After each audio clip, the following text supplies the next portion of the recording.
She wanted the deed to my lake house. She said it the way you'd ask for a glass of water. I didn't raise my voice. I didn't blink. I just looked at her, at the cake knife still in her hand, and I felt something inside me finally go quiet. My name is Hollis Truitt. No, that's not right. There's a Hollis Truitt in this story already, and he's not me. Let me start over. My name is Wexford Lansing. I'm 67 years old. I built a regional construction firm out of a single backhoe and a phone book in 1981, and 43 years later it was doing $112 million a year in revenue when I handed the day-to-day to my son. I have arthritis in my left thumb from a hammer that slipped in 1986. I have a scar on my eyebrow from when my wife Adelaide threw remote control at me during the only real fight we ever had in 1994 about whether to put our boy in private school. We laughed about it later. We laughed about it for 30 years. Adelaide died on a Tuesday in March, 4 years ago. Pancreatic cancer. She held on for 11 months and 3 days, and on the last morning, she squeezed my hand and told me she was tired. That's all. Just tired. I want you to know that about her. Because everything that happened after, every single rotten thing, started with the fact that she wasn't there anymore to stop it. The rehearsal dinner was on a Friday in October. My son Brent was marrying a girl named Coraline Voss. She came for money up in Connecticut. Or, that's what her family liked to say at every opportunity. I'd met her parents twice. The mother, Camilla, wore pearls to a barbecue. The father, Harlan Voss III, made sure you heard the third. They drank a lot of gin and asked a lot of questions about my net worth without ever actually asking. The brother, a boy of about 25 named Wexley, kept calling me sir and looking at my watch. I paid for everything. The venue, the flowers, the string quartet at the ceremony, and the swing band at the reception. The bride's dress. The bride's mother's dress, which I found out about later when I saw the invoice. The hotel rooms for her entire side of the family, including a suite for the brother, and a separate room for somebody none of us could identify named Aunt Bertie. I paid for the rehearsal dinner that Friday at a steakhouse in the city, and I'd been told there would be 40 people. There were 92. I want to be honest about something. I knew it was a lot. I knew sitting in my study 3 months before the wedding writing checks that I was being taken for a ride. My accountant, a sharp woman named Petronella Briggs, who'd worked for me since 1996, sat across from me with her glasses on her nose and said, "Wex, you don't have to do this." And I told her the truth. I said, Adelaide would have wanted me to. Adelaide had wanted nothing more in this world than to see our boy married, and she didn't get to. And so I was going to give him the wedding she'd planned in her head during chemotherapy. She kept a notebook. I still have it. There's a page with sample boutonnieres taped to it, so I wrote the checks. And I told myself a story. The kind a man tells himself to sleep at night. Which was that money was just paper, and the boy was my son, and the girl was going to be my daughter, and one day there would be grandchildren, and Adelaide would be smiling somewhere. I should have listened to Petronella. At the rehearsal dinner, after the salads and before the steaks, the bride stood up and tapped her champagne flute with a butter knife. The room got quiet. She smiled at me, and I'm telling you, I still don't have the words for what was in that smile. She thanked me for the wedding. She thanked her parents, who'd paid for nothing. She made a joke about how Brent was a lucky man, and then she said, and I'm quoting her exactly because I've thought about this sentence every night for the last 6 months, she said, "And Wexford, since we're all family now, I wanted to talk about the lake house." I set my fork down. Brent, my son, was sitting next to her.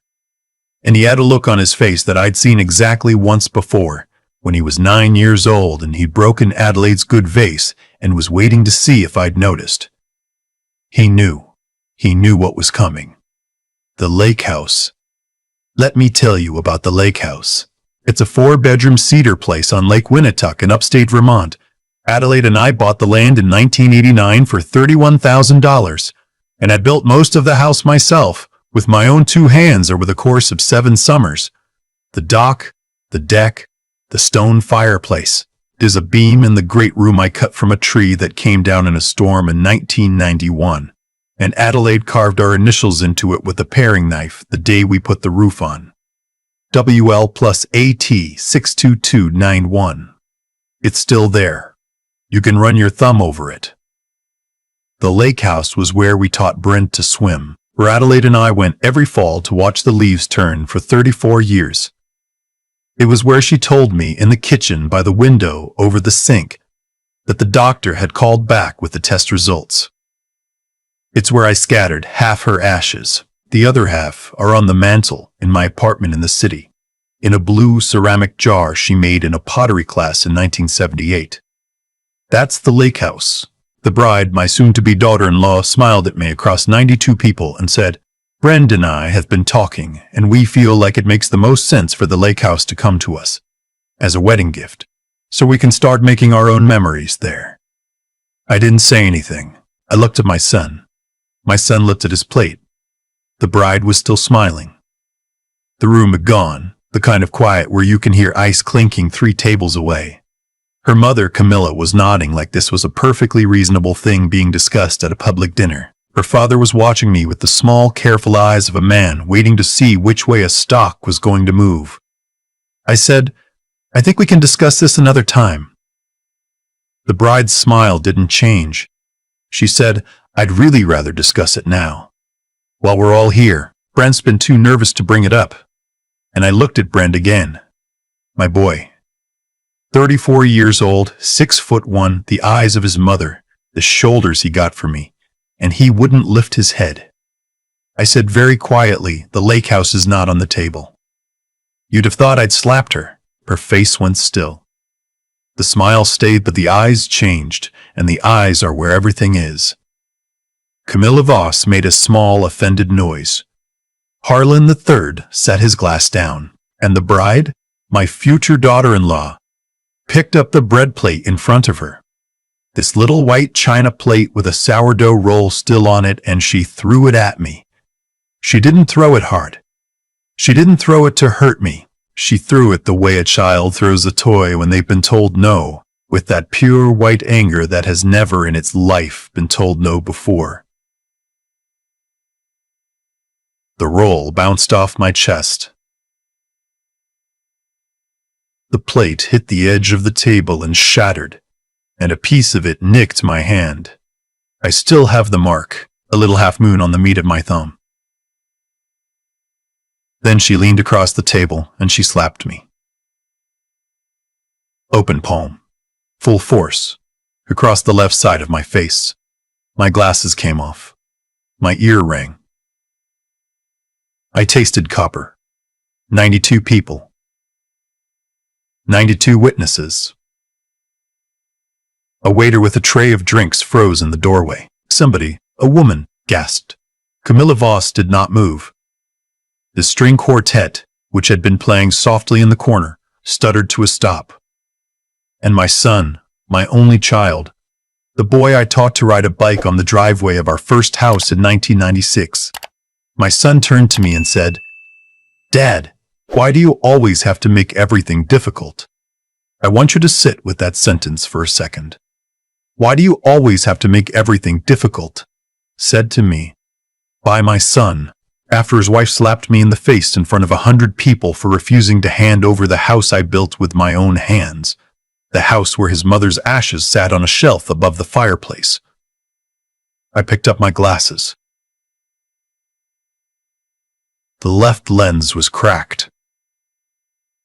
I put them in my jacket pocket. I picked up my napkin and I touched the corner of my mouth, and there was a little blood. I folded the napkin and I set it on my plate. I stood up. I didn't say a word.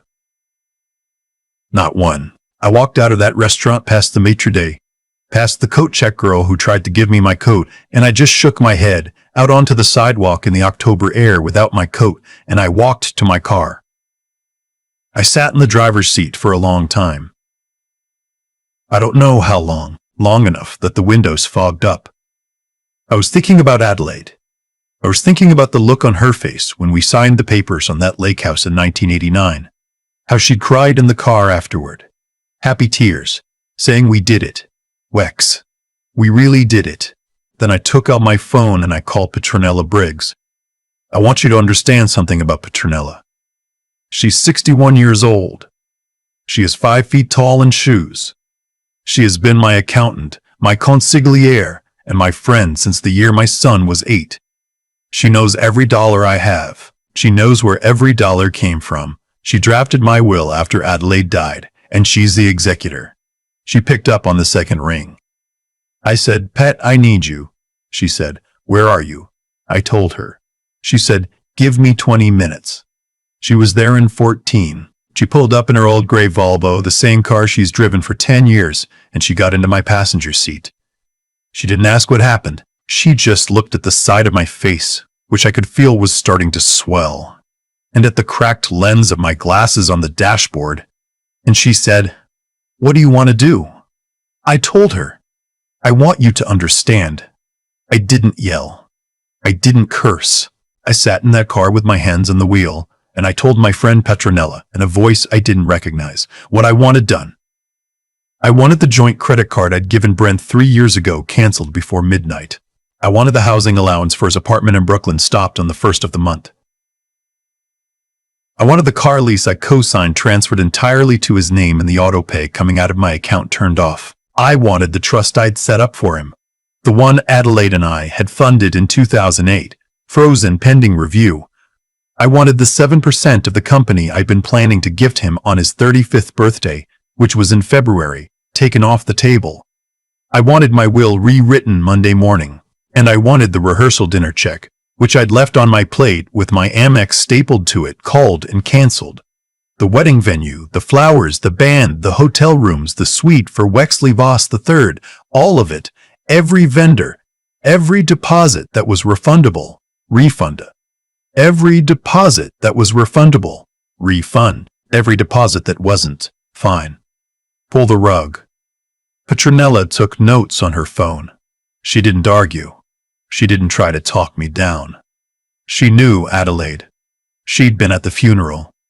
She just nodded, and when I was done she said, "Wex, are you sure about the company stock?" And I said, "Pet, that boy let his wife slap me at the dinner table. That boy asked me why I make things difficult. I am sure." She made the first call for my passenger seat. She got the bank's after-hours fraud line. She had my Amex frozen within 9 minutes. Then she called the venue's emergency contact. Then she called the wedding planner, a woman named Brizette who I'd never liked, and she pulled the plug on the whole circus. I drove home. I went up to my apartment on the 17th floor. I put a bag of frozen peas on my face and I sat in my chair by the window. And I looked at the blue ceramic jar on the mantel and I told Adelaide what had happened. I told her I was sorry I hadn't seen it sooner. I told her I was sorry I hadn't seen it sooner. I told her our boy was lost. I cried for maybe 10 minutes. Then I went to bed. The phone calls started at 6:40 in the morning. I let them go to voicemail. All of them. Brent called 11 times before noon. The bride called 4 times. Her mother called twice. Her father, to his credit, only called once, and he left a message that started with, "Wexford, I think we can be reasonable men," which told me everything I needed to know about Harlan Voss III. At 1 o'clock on Saturday afternoon, the wedding day, the day I was supposed to walk into a ballroom at the Crestline Hotel and watch my son get married, my doorman called up. He said, "Mr. Lansing, your son and his fiancée are here. They are very upset. They want to come up." I said, "Send them up." They came in like a storm. The bride first, in jeans and a sweatshirt, no makeup, eyes red. Brent behind her in a hoodie, looking like he hadn't slept. They didn't take their shoes off. They didn't say hello. The bride walked straight into my living room and stood in front of my fireplace, in front of Adelaide's ashes, and she said, "What did you do?" I was in my chair. I had my reading glasses on because the regular ones were cracked.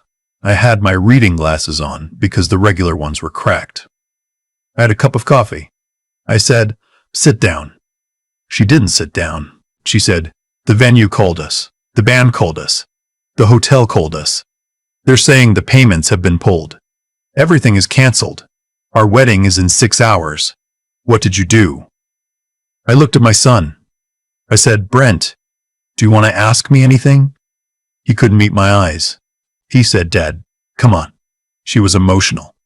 It was a misunderstanding. Just turn the payments back on and we can talk about everything next week. I want you to picture this. My son standing in my apartment, in front of his mother's ashes with the mark of his wife's hand still faintly visible on my face, asking me to turn the payments back on so the wedding could go ahead, so we could talk about everything next week.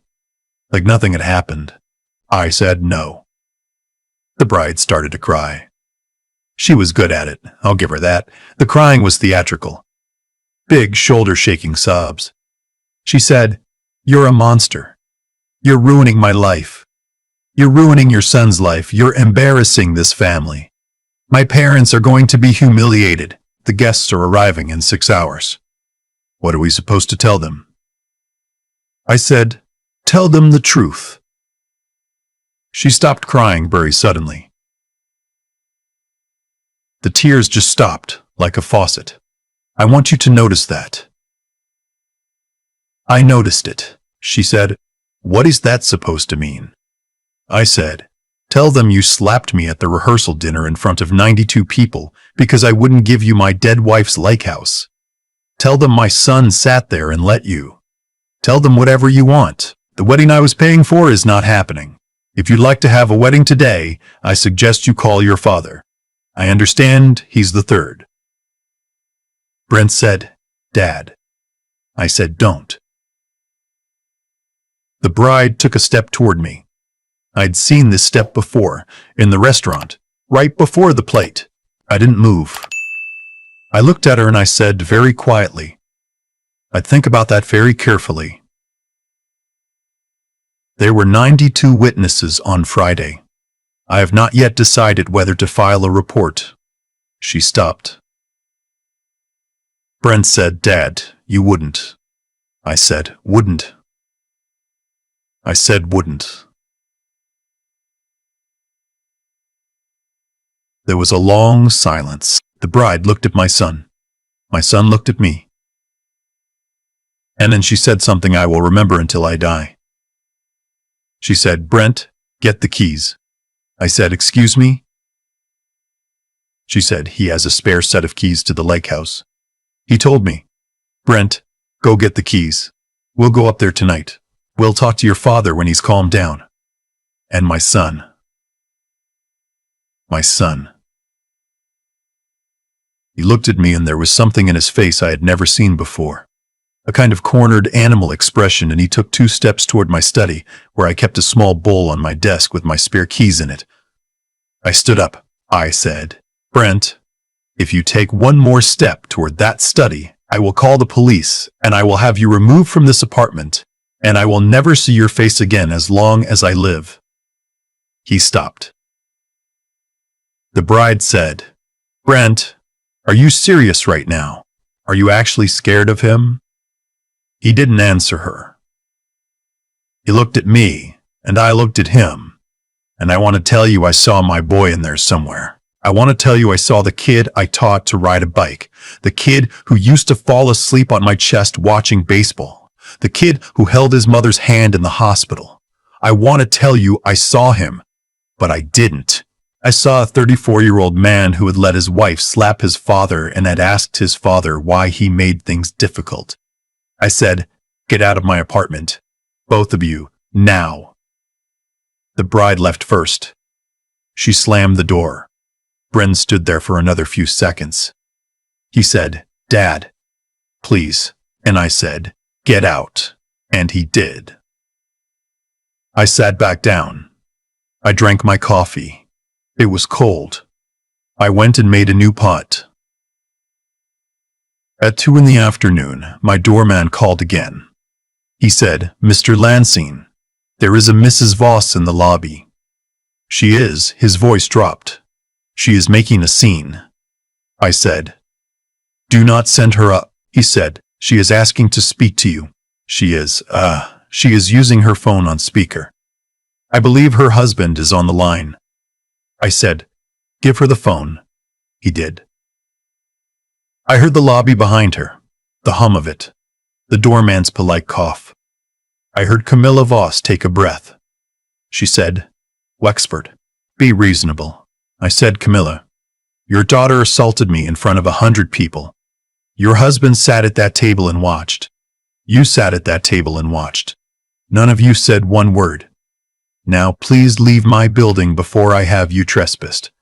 She said, "Wexford, the wedding." I said, "What wedding?" I hung up. At 4 o'clock, Petronella came by. She had a folder. She had been busy all morning.